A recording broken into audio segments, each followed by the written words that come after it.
আমার নতুন বিবাহ হয়েছে, কিন্তু আমার স্বামী বিদেশে থাকেন। আমি সবসময় তার কথা ভেবে অস্থির থাকতাম, আর এই অস্থিরতার জন্য রাতে ঘুমও আসত না। একদিন বিশেষভাবে মনটা খুবই অশান্ত হয়ে উঠল, তাই আমার স্বামীর ফোন নম্বরে আমার কিছু ছবি পাঠিয়ে দিলাম। কিন্তু সেই ছবি ভুল করে আমার ভাতিজা কুনালের নম্বরে চলে গেল। ছবি দেখে সে একটু থমকে গেল, আর এরপর সে হঠাৎ আমার ঘরে এসে উপস্থিত হলো। তারপর সে আমাকে, বন্ধুরা, আজকের গল্পটা অনেক বেশি স্পেশাল, আশা করছি তোমাদের ভালো লাগবে। গল্পগুলো ভালো লাগলে ভিডিওটি লাইক, শেয়ার এবং চ্যানেলটি সাবস্ক্রাইব করো প্লিজ। রাতে আমার মন আরও অস্থির হয়ে উঠল, তাই আমি আমার স্বামী রাহুলকে ফোন করে জিজ্ঞেস করলাম, কবে আসবে তুমি, কারণ সে অনেক দিন ধরে বিদেশে রয়েছে। রাহুল জানালো যে এখনই ছুটি পাচ্ছে না, কিছু মাস আরও লাগবে। আমি শুনে বেশ চিন্তিত হয়ে পড়েছিলাম। আমি জিজ্ঞেস করলাম, তুমি ফিরে আসতে চাইছো না কেন? সে বলল, দয়া করে বুঝতে চেষ্টা করো, আমাদের পরিবারের পরিস্থিতি তখনই ভালো হবে যখন আমি কঠোর পরিশ্রম করব। যদি আমি ছুটি নিয়ে আসতে থাকি, তাহলে আমার চাকরি হারানোর সম্ভাবনা রয়েছে। একটু অপেক্ষা করো, আমি খুব শীঘ্রই ফিরে আসব। শুনে আমার মন ভেঙে গেল, কিন্তু আমি তাতেও অটল ছিলাম। সে বলল, কেবল কিছু মাস অপেক্ষা করো। রাহুলের কথা শুনে আমি চুপ হয়ে গেলাম। বিবাহের 1.5 মাস পরই রাহুল দুবাই চলে গিয়েছিল, আর এখন আমাদের বিয়ের 2 বছর হতে চলেছে। আমি অপেক্ষা করতে করতে পাগল হয়ে যাচ্ছিলাম। নতুন বিয়ে উপভোগ করার যে সব স্বপ্ন দেখেছিলাম, সবই ভেঙে গেছে। আমি কত স্বপ্ন দেখেছিলাম যে আমি আমার স্বামীর সঙ্গে বিভিন্ন স্থানে ঘুরব, আমরা একে অপরের সঙ্গে প্রেমের কথা বলবো, আর প্রতি রাতে রাহুলের বাহুডলে কাটাবো। কিন্তু সব স্বপ্ন কাচের মতো ভেঙে চুরমার হয়ে গেছে। রাহুলও তার হতাশার কথা বলতো, সবসময় বলতো যে সে আর থাকতে পারছে না এবং খুব শীঘ্রই বাড়ি ফিরে আসবে। তখন আমার মনে আশা জেগে উঠত যে খুব শীঘ্রই রাহুল ফিরে আসবে। কিন্তু অপেক্ষা করতে করতে 2 বছর পার হয়ে গেল এবং রাহুল এখনো ফিরে আসেনি। সে প্রতিবার নতুন নতুন অজুহাত দেখাতে লাগলো। সে আমাকে সান্ত্বনা দিতে চেষ্টা করত, বলতো, পূজা, বুঝতে চেষ্টা করো। তোমার থেকে এবং পরিবারের সবার থেকে দূরে থাকা আমার জন্য সহজ নয়, কিন্তু যারা বিদেশে থাকে তাদের জন্য আয় রোজগার করাটা সহজ কাজ নয়। যদি ছুটি না পাই, তাহলে কিভাবে আসব? বিয়ের পর থেকেই রাহুলের থেকে দূরে থাকছি। কঠিন হলেও নিজেকে বুঝিয়ে সময় কাটাচ্ছিলাম।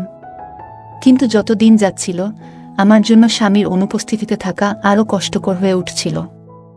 আমার সমস্ত আবেগই রাহুলের জন্য ছিল, আর বিবাহের সেই অল্প কিছু সময়ে যে ভালোবাসা সে আমাকে দিয়েছিল, তাতে আমি যেন তার প্রেমে একেবারে মগ্ন হয়ে পড়েছিলাম। ওর ছাড়া এক মুহূর্ত কাটানো আমার পক্ষে কল্পনা করা কঠিন হয়ে পড়েছিল। কিন্তু রাহুল বিয়ের 1.5 মাস পরেই বলল, আমি দ্রুত ফিরে আসব। আমরা একসঙ্গে নতুন একটি জায়গায় থাকব। কিন্তু বিয়ের পর মাত্র 1.5 মাস একসঙ্গে থাকার পর থেকেই আমি একা। এখন এমন মনে হয় যেন আমি এখনও অবিবাহিত। আমার স্বামীও দূরে বসে আমার জন্য মন খারাপ করত, কিন্তু তার এই মন খারাপের বা আমার যত্ন নেওয়ার কি লাভ, যদি সে আমার কাছে না থাকে? সে বলতো, তোমার ছবি পাঠিও, তোমাকে দেখলে আমার ক্লান্তি দূর হয়। কখনো ভিডিও কল করলে আমি রাহুলকে দেখে কেঁদে ফেলতাম। তখন সে আমাকে সান্ত্বনা দিত। রাহুল আমাকে আশ্বস্ত করত, বলতো, আমি চেষ্টা করছি, যদি আগামী সপ্তাহের মধ্যে ছুটি পাই তাহলে বাড়ি আসব। তুমি অতিরিক্ত চিন্তা করো না। কিন্তু প্রতিবার সে আমাকে নতুন আশার বাণী দিয়ে শেষমেশ জানাতো, ছুটি পায়নি। তার যাওয়ার পর থেকে নিজেকে সাজানো গোছানো বন্ধ করে দিয়েছিলাম। যখনই রাহুল ভিডিও কলে আমার মলিন মুখ দেখত, তখন তার মনও খারাপ হয়ে যেত। সে বলতো, নিজেকে একটু সুন্দর করে সাজাও, নতুন ছবি তুলে আমার কাছে পাঠাও। তার অনুরোধে নিজেকে আবার একটু সাজাতে শুরু করলাম। ভালো ভালো ছবি তুলে রাহুলের কাছে পাঠাতাম। আমার ছবি দেখে রাহুল মুগ্ধ হয়ে যেত, প্রশংসা করত, আর আমি লজ্জায় রাঙা হয়ে উঠতাম। আমি সবসময় প্রশংসা শুনতে পছন্দ করতাম, আর আমার মধ্যে সৌন্দর্যের কিছুটা অহংকারও ছিল। ছোটবেলা থেকেই নিজেকে নিয়ে প্রশংসা শুনতে ভালো লাগত। যখন রাহুল আমার প্রশংসা করত, তখন সব দুঃখ ভুলে যেতাম। তার কথা শুনে মন আনন্দে নেচে উঠত। তবে আমার শাশুড়ি আমার এই পরিবর্তনটা সহজভাবে নেননি। একদিন তিনি আমাকে ডেকে বললেন, তোমার স্বামী তো বাড়িতে নেই, তাহলে কার জন্য এত সেজেগুজে থাকো? আমি হকচকিয়ে গেলাম, বললাম, মা, রাহুল ভিডিও কলে কথা বলে। রাহুল ভিডিও কলে কথা বলার সময় আমাকে ক্লান্ত ও অগোছালো দেখলে অভিযোগ করত। তাই তার কথামতো নিজেকে একটু সজ্জিত রাখতাম। আমার শাশুড়ি ছিলেন খুবই পুরনো চিন্তাধারার মানুষ, আর রাহুলের আমাকে এভাবে ভালোবাসা প্রকাশ করাটা তার পছন্দ ছিল না। তিনি কপালে ভাঁজ ফেলে বললেন, রাহুল দিনে একবার ভিডিও কলে কথা বলে, কিন্তু তুমি সারাদিনই এত সেজেগুজে ঘুরে বেড়াও কেন? বাড়িতে তোমার ভাতিজা তরুণ কুনাল আছে, এভাবে চলাফেরা করলে তার নজর তোমার দিকে পড়তে পারে। একটু খেয়াল রেখো। আমি চুপ করে গেলাম। আমার ভাতিজা কুনালের এখনো বিয়ে হয়নি, আর শাশুড়ি একবার বলেছিলেন যে সে নারীদের নিয়ে নেতিবাচক ধারণা পোষণ করে। তার একবার বিয়ের কথা পাকা হলেও সে নিজেই সেই সম্পর্ক ভেঙে দিয়েছিল। শুনে একটু অবাক হয়েছিলাম, কিন্তু তেমন গুরুত্ব দিইনি। শাশুড়ির নিয়মের কারণে দিন দিন আমার মন খারাপ হতে লাগল। যখনই রাহুলের ফোন আসত, আমি কাঁদতাম আর বলতাম, তোমার মা এখন আমার সাজগোজের উপরও নিয়ন্ত্রণ চাপিয়ে দিয়েছেন। রাহুল আমাকে শান্ত করার চেষ্টা করত, বলতো, এ নিয়ে ভাবো না, মা যা বলছেন ঠিকই বলছেন। তুমি আমার স্ত্রী, আমার উপস্থিতিতে সাজগোজ করলে ভালো লাগে। বাড়িতে আমার ছোট ভাতিজা রয়েছে, তাই এই বিষয়ে একটু খেয়াল রাখলে ভালো হয়। তুমি তো জানি সে এখানে থেকেই বড় হয়েছে। রাহুলের কথাগুলো শুনে আমার মন খারাপ হয়েছিল। এমন মনে হলো যেন সেও আমার উপর পুরোপুরি ভরসা করতে পারছে না। আমি ছিলাম একজন সুন্দরী মেয়ে, সাজলে আরও সুন্দর লাগত।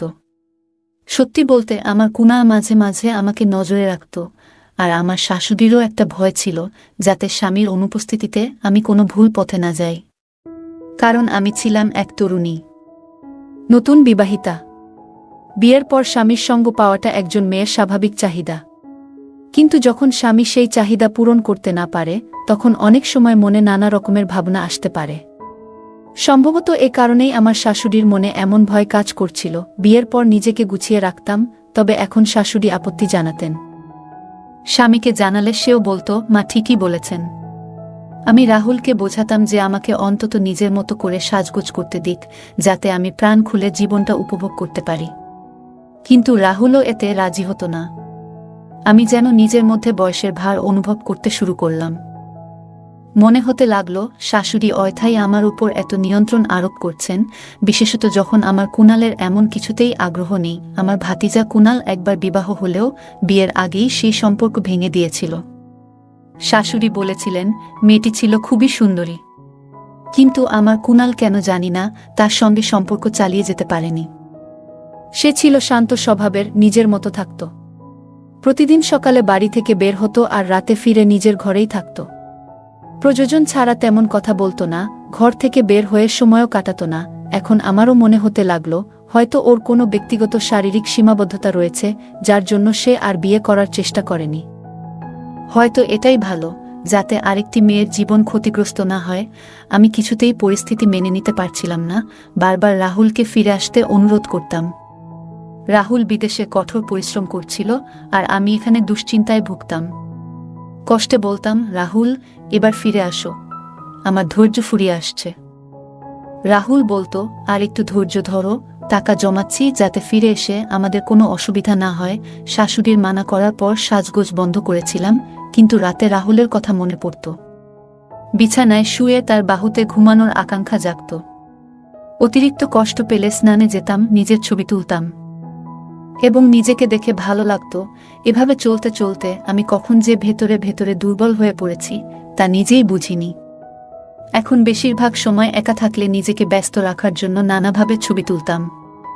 আস্তে আস্তে এই অভ্যাসটা এমন পর্যায়ে পৌঁছে গিয়েছিল যে আমার পক্ষে এটি নিয়ন্ত্রণ করা কঠিন হয়ে পড়ছিল। একদিন আবেগের মুহূর্তে এমন কিছু করে ফেললাম যা সাধারণত কেউ সহজে করেন না।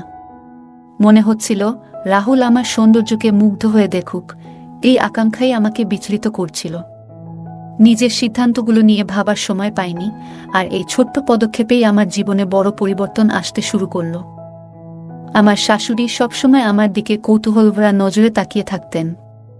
বেশিরভাগ সময় আমি নিজ ঘরে কিংবা একা থাকলে তার চোখে কিছুটা সন্দেহ ফুটে উঠত।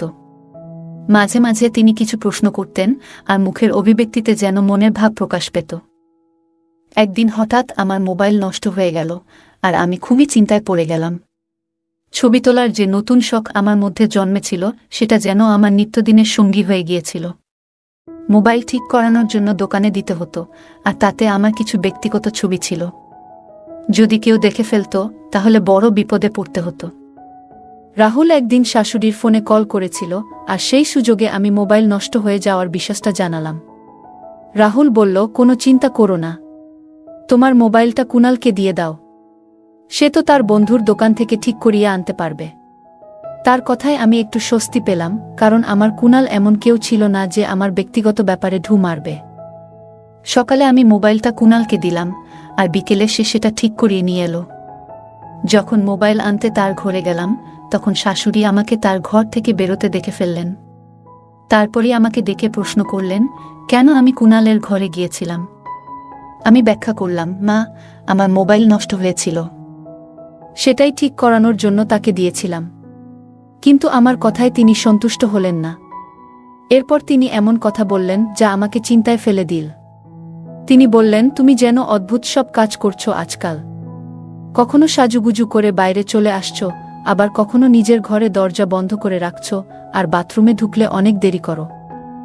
আমি বেশিরভাগ সময় বাথরুমে কাটালে শাশুড়ি খেয়াল করতেন এবং আমাকে নিয়ে নানা মন্তব্য করতেন। আমি অবাক হয়ে তার দিকে তাকিয়ে ভাবতাম, কেন তিনি এত ছোটখাটো ব্যাপারেও আমার উপর নজর রাখছেন। মনে মনে চিন্তা করতাম, তার আসল সমস্যা কি। আমার কোনো কাজই যেন তার কাছে সহ্য হয় না। তবে সত্যি বলতে তিনি জীবন সম্পর্কে অনেক কিছু জানতেন এবং অভিজ্ঞতা সম্পন্ন একজন ছিলেন। তিনি বুঝতে পারছিলেন যে আমার মধ্যে পরিবর্তন আসছে এবং হয়তো ভাবছিলেন আমি আমার স্বামীর অনুপস্থিতিতে যেন বিভ্রান্ত হয়ে না যাই। এরপর আমি তার কথাগুলো পাত্তা না দেওয়া শুরু করলাম। প্রতিদিন রাতে শাশুড়ি ঘুমানোর আগে এক গ্লাস দুধ পান করতেন। একদিন তাকে দুধ দিতে তার ঘরের দিকে যাচ্ছিলাম। দরজার কাছে পৌঁছে হঠাৎ ভেতরে কথা শোনা গেল এবং অবাক হয়ে শুনলাম যে আমার নামও আলোচনা হচ্ছিল। আমি চুপ করে দরজার বাইরে দাঁড়িয়ে থাকলাম। ভেতরে শাশুড়ি আর কুনাল দরজা বন্ধ করে গোপনে কথা বলছিলেন, আর তাদের কথাগুলো শুনে আমি স্তব্ধ হয়ে গেলাম। মনে হচ্ছিল তাদের কথাগুলো ভীষণ বিস্ময়কর ও অপ্রত্যাশিত ছিল। কিছুক্ষণের জন্য আমার ইচ্ছে হলো ভেতরে ঢুকে কথা বলি, তবে মিথ্যে ঝামেলা বাড়াতে চাইনি। আমি খুব চিন্তিত হয়ে নিজের ঘরে এসে মাথা ধরে বসে পড়লাম। এইসব ভাবতে ভাবতেই পাগল হয়ে যাচ্ছিলাম। আমি সবসময় আমার কুনালকে সোজাসাপটা একজন মানুষ মনে করতাম, কিন্তু আমি জানতাম না তার মধ্যে এমন কিছু ভাবনা থাকতে পারে। লজ্জায় আমার অবস্থা খারাপ হয়ে যাচ্ছিল, স্বামীকে এসব জানাতে লজ্জা লাগছিল, রাতটা পুরোপুরি টেনশনে কেটেছিল। ঘুম না আসায় মোবাইলটা হাতে নিয়ে নিজের একটা ছবি দেখতে লাগলাম। মনে হঠাৎ খেয়াল এলো, এই ছবিটা আমার স্বামীকে পাঠাই। পরের মুহূর্তেই একটা সুন্দর আমার স্বামী রাহুলের নম্বরে পাঠিয়ে দিলাম।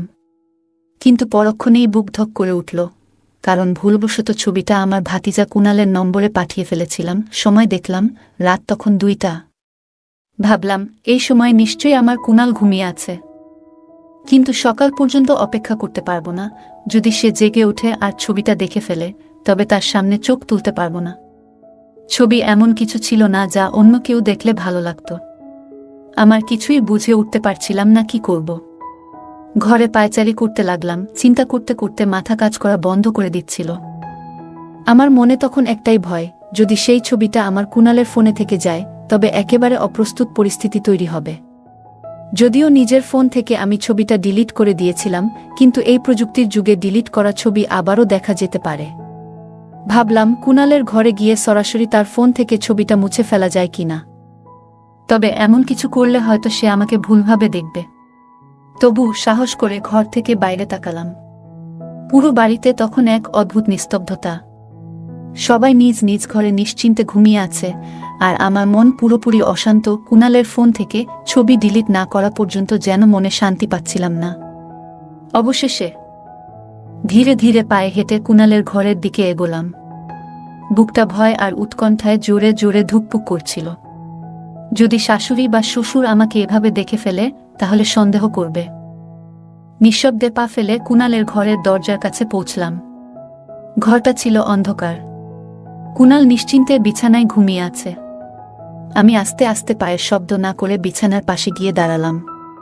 ভাগ্যক্রমে তার মোবাইলটা হাতের কাছে ছিল। হাতে নিয়ে দেখলাম ফোনে ফিঙ্গারপ্রিন্ট লক দেওয়া। তখন হঠাৎ কুনালের দিকে তাকিয়ে কি করব তা ভেবে অবাক হয়ে দাঁড়িয়ে রইলাম। আমি ভেবেছিলাম একটু চেষ্টা করলে হয়তো কুনালের ফোনের লকটা খুলতে পারব। গভীর ঘুমে থাকা কুনালের আঙুলটা ফোনের স্ক্রিনে লাগাতেই সঙ্গে সঙ্গে লক খুলে গেল। দ্রুত ছবি মুছে ফেলার জন্য ফোনের গ্যালারি খুললাম, কিন্তু গ্যালারি খুলতেই আমার মাথায় যেন বজ্রপাত হলো। কারণ সেখানে শুধু ওই একটি ছবি নয়, আরও অনেকগুলো ছবি এবং ভিডিও ছিল যা দেখে আমি হতবাক হয়ে গেলাম। এসব ছবিগুলো এমন ছিল যা আমি ব্যক্তিগত সময়েই তুলেছিলাম, যেগুলো কেউ দেখবে বলে কখনো ভাবতেও পারতাম না। আমি বিস্ময়ে ভরা চোখে কুণালের ফোনের দিকে তাকিয়ে রইলাম, আর আমার হাত কাঁপতে লাগল। মুহূর্তেই বুঝে গেলাম যে কিভাবে আমার কুণাল এসব ছবি তার ফোনে পেয়েছে। আমার গোপনীয়তা এভাবে ভেঙে যাওয়ায় মনে হচ্ছিল পায়ের তলায় মাটি সরে গেছে। আমি তো কুণালের ঘরে শুধু নিজের ছবি মুছে ফেলার জন্যই গিয়েছিলাম, কারণ ভেবেছিলাম যে সে এসব বিষয়ে আগ্রহী নয়। কিন্তু আসলে তার ফোনে আমার অনেক ব্যক্তিগত ছবি জমা ছিল। সেদিনের মতো একটা বড় ধাক্কা আগে কখনো খাইনি। আরও জানলাম যে সে আমার শাশুড়ির কাছে গিয়ে আমার নামে নানান বাজে কথা বলে, যেন আমার চরিত্র নিয়ে সন্দেহ তৈরি করতে চায়। তখন আমি জানতাম না যে আমার ভাতিজা কুণাল আমার ব্যক্তিগত ঘরের এবং বাথরুমের বিষয়ও জানে। তবে তার ফোনে নিজের ছবি দেখে বুঝতে পারলাম যে সে আমার সবকিছুই নজরে রেখেছিল। ছবিগুলো ডিলিট করতে করতে হঠাৎ আমার কুণাল ঘুম থেকে উঠে আমাকে দেখে হতভম্ব হয়ে গেল। সে আমার হাতে তার ফোন দেখে দ্রুত ফোনটা ছিনিয়ে নিল। বিরক্ত হয়ে জিজ্ঞেস করল, তুমি এই সময় আমার ঘরে কি করছো? তার ব্যবহার দেখে আমার রাগ বেড়ে গেল। বললাম, কিভাবে সাহস হয় আমার এই ছবিগুলো রাখার? আমি এই বাড়ির বউ। তুমি এত নিচু মানসিকতার কেমন মানুষ? সে হাসতে লাগল, যেন এসব তার কাছে মজার বিষয়। বলল, আমি তো কোনো ছবি তুলিনি, তুমি নিজের ঘরে আছো, কিভাবে তুলব আমি? এ কথা শুনে আমি হতভম্ব হয়ে গেলাম, আর তার আসল উদ্দেশ্য তখন পুরোপুরি পরিষ্কার হয়ে গেল। কুণালের মিথ্যে কথা শুনে আমার রাগ আরও বেড়ে গেল। সে বলল, এই ছবিগুলো তুমি নিজেই তুলে আমাকে দিয়েছ। আমি রেগে বললাম, কিভাবে ভাবছ আমি এমন ছবি তোমাকে পাঠাবো? এরপর বললাম, যা হয়েছে হয়েছে, সব ছবি মুছে ফেলো, নইলে আমি সব বলবো। কিন্তু কুণাল নির্বিকারভাবে পানি খেতে লাগল। তার এই আচরণে আমার রাগ আরও বাড়ল। আমি জোর দিয়ে বললাম, এখনই আমার সামনে সব ছবি ডিলিট করো। কিন্তু কুণাল বলল, এই ছবিগুলো মুছব না। তোমার স্বামীকে সব বলবো যে তুমি বিশ্বস্ত নও। সে আমাকে ভয় দেখিয়ে বসে রইল। আমি পাল্টা বললাম, আমার স্বামী সব জানে, এই ছবিগুলো আমি নিজের জন্য তুলেছিলাম। কুণাল মুচকি হেসে বলল, তবে এই ছবিগুলো আমার কাছে এলো কিভাবে? সে দেখালো, যখন আমার ফোন ঠিক করছিল তখন ছবিগুলো পেয়েছে। আমি বুঝলাম এই পরিস্থিতিতে আমার স্বামীও হয়তো বিশ্বাস করত না, আর শাশুড়িও আমাকে ভুল বুঝে বসেছিলেন। চোখের জল ফেলতে লাগলাম। কুণালকে অনুরোধ করলাম যেন ছবিগুলো মুছে ফেলে। বললাম, তুমি যা চাইবে তাই দেব, কেবল আমার ছবি ডিলিট করে দাও। কিন্তু সে বলল, আমার কিছুই চাই না, এখনই আমার ঘর থেকে বেরিয়ে যাও। সে আমাকে জোর করে ঘর থেকে ঠেলে বের করে দিল, আর আমি কান্নায় ভেঙে পড়লাম। আমার তখন মাথা কাজ করছিল না, শুধুই মনে হচ্ছিল যে কোনো মূল্যে এই ছবি মুছে ফেলতে হবে। যদি সে আরও কিছু দাবি করে, এমনকি অসম্ভব কিছু চায়, তাও আমি হয়তো মেনে নিতাম। কারণ আমার এই গোপন বিষয়টি স্বামীর কাছে গেলে সে আমাকে ছেড়ে দিটায়, এমন আশঙ্কাই ছিল সবচেয়ে বড় ভয়। তাই নিজের আত্মমর্যাদা ভুলে তার সব কথা মেনে নিতে প্রস্তুত ছিলাম। কিন্তু কুণাল আমাকে ঠেলে বের করে দেওয়ায় বুঝলাম, হয়তো তার আগ্রহ এসব বিষয়ে নেই। সত্যি যদি থাকত, তবে এই সুযোগটা সে হাতছাড়া করত না। আমি ঘরে ফিরে কান্নায় ভেঙে পড়লাম। অনেকবার চেষ্টা করেছি যে কুণালের ফোন থেকে ছবিগুলো মুছে দিই, কিন্তু সে আমাকে সেই সুযোগটাই দেয়নি। সারাক্ষণ তার আশেপাশে ঘোরাঘুরি করে অনুরোধ করেছি ছবিগুলো ডিলিট করার জন্য, কিন্তু প্রতিবারই সে অস্বীকার করত এবং রাগের সঙ্গে আমাকে ঘর থেকে বের করে দিত। রাহুল যখন ফোন করত, আমি উদাসীনভাবে কথা বলতাম। সে বারবার জানতে চাইত, তোমার কি হয়েছে, কিন্তু এসব কিভাবে তাকে বলতাম। একদিন সিদ্ধান্ত নিলাম, সত্যিটা রাহুলকে জানাবো। ভয়ে বেঁচে থাকা আর সম্ভব না। যদি আমি নিজে না বলি, কুণাল একদিন সব ফাঁস করবেই। ভয়ে ভয়ে রাহুলকে বললাম, রাহুল, আমি ফোনে কিছু ছবি তুলেছিলাম। রাহুল হেসে বলল, তাতে কি হয়েছে?